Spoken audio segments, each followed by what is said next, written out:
Hey, so you might notice I'm in a different area. I am not home right now, and this is the brightest spot I could find. So ignore this sunlight beam right here, because I can't make it go away.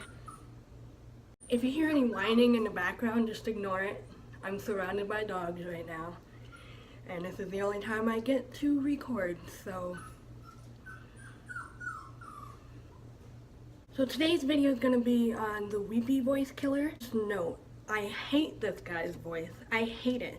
So I'm not going to be playing any of his phone calls or anything where he talks, although I will be linking below some of his phone calls in the description box, because I personally can't listen to those things one more time, otherwise I might just lose it.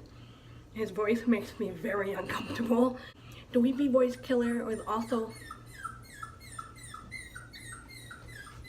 Hey!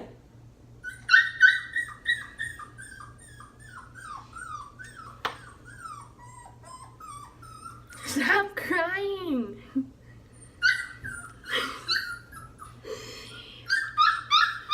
Stop!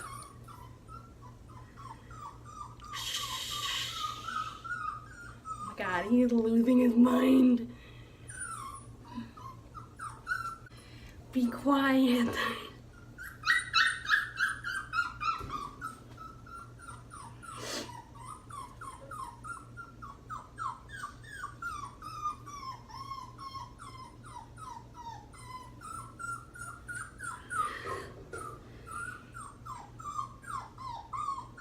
Are you gonna be quiet if I keep you in the video?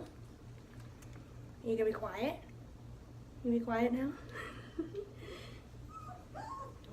Now the other ones are whining. I can't bring all 5 of you over here, guys. Are you gonna talk about a serial killer with me?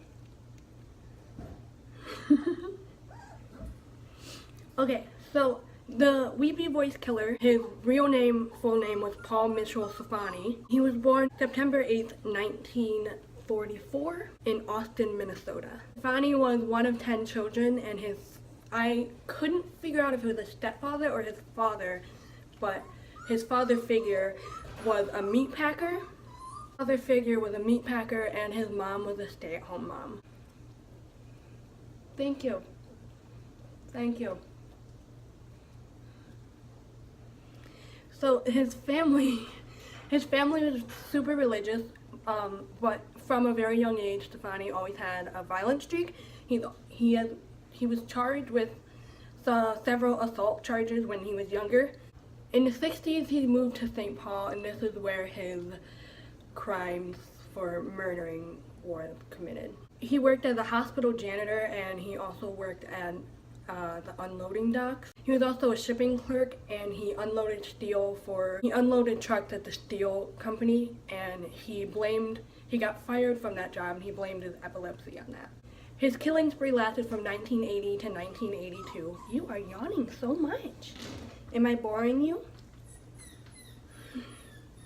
His victims were Karen Patak, Kimberly Compton, Kathleen Greenings, Barbara Simmons, and Denise Williams. He got the name the Weepy Voice Killer because after he would commit his crimes, he would call the police station and be sobbing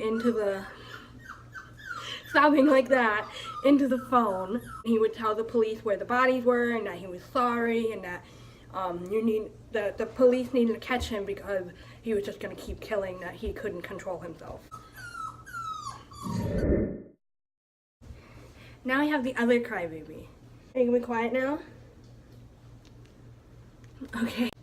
His first victim was Karen Patak. She was 20 years old. It was New Year's Eve of 1980, and she was on her way home from a nightclub. She left the nightclub before her friends did. You're heavier than your brother. She left the nightclub before her friends did, so her friends were looking for her, and they couldn't find her, and that was because she already left. And on her way home, she was bludgeoned across the head with a tire iron. before she was left for dead. The voice killer called the police and told them where to find the body, and he gave them like directions where they found it. She actually survived, surprisingly. When the police showed up, they didn't think she was going to survive, and her injuries were so bad they could see parts of her brain. She ended up living, but she had no memory of what happened.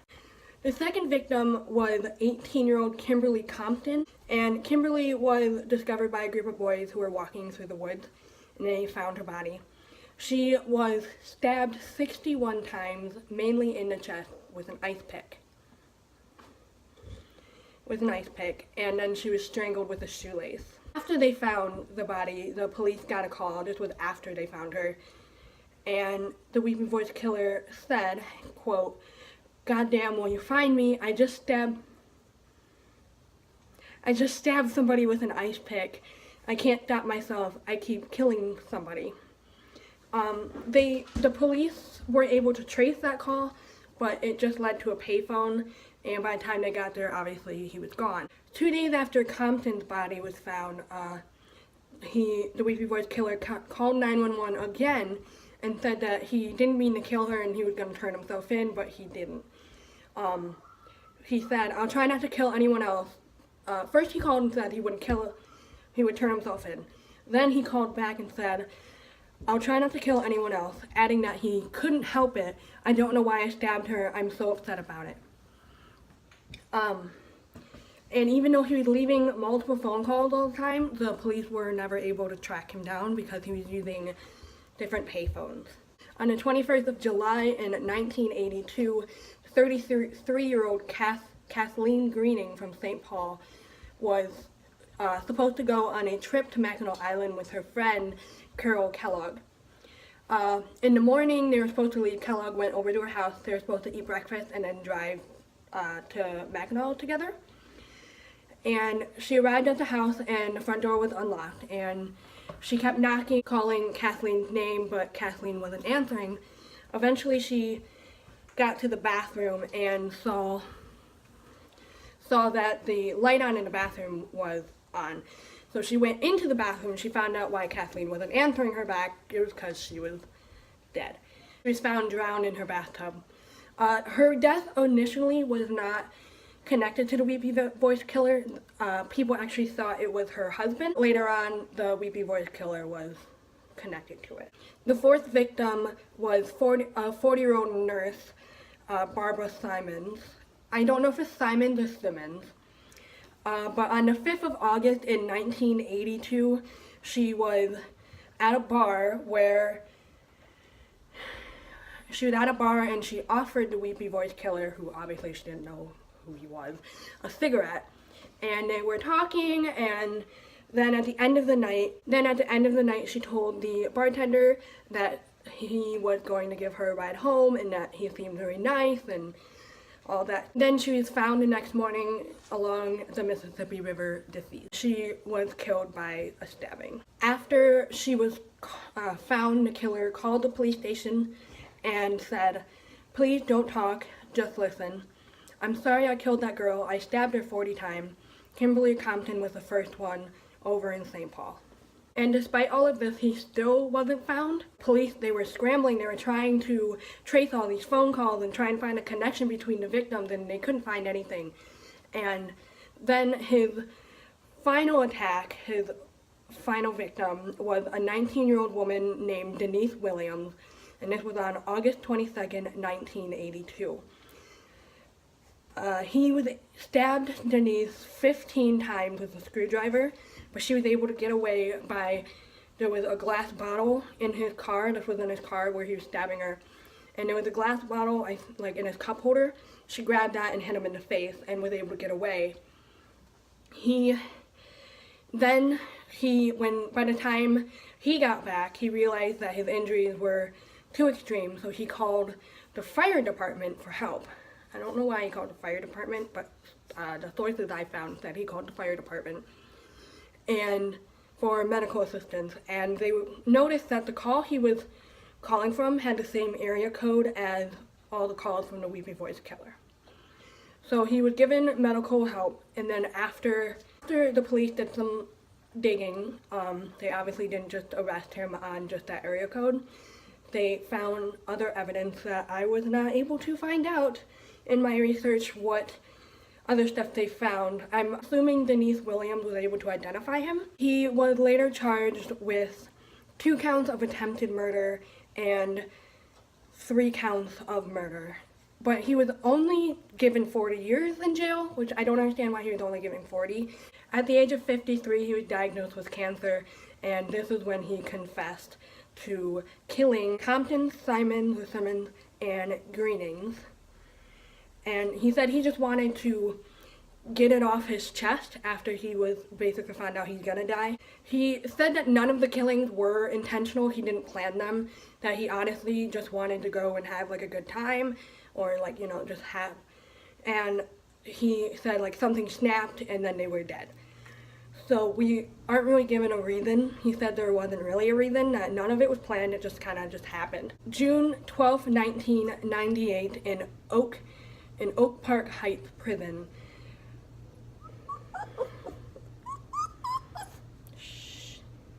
In Oak Park Heights Prison, Stefani died at the age of 53 from cancer. And that is the end of the Weepy Voiced killer. As I said, I am going to put his phone calls in the description below, because I do not want to listen to those. So if you want to listen to all his phone calls he made to the police, those will be linked below. He also made some phone calls to newspapers regarding their inaccurate facts. They would print out some of the crimes and he would call and be like, that's not what happened, this is what happened. Still, even with those phone calls, they were not able to trace him. That's all. I hope you liked this video. If you did, give it a thumbs up. Subscribe if you want more. Comment below any other cases or videos at all that you would want me to do. Can you say bye? Can you say bye? Bye-bye. Yeah? I hope you liked the video, and I hope that you're having a lovely day. So, do we be...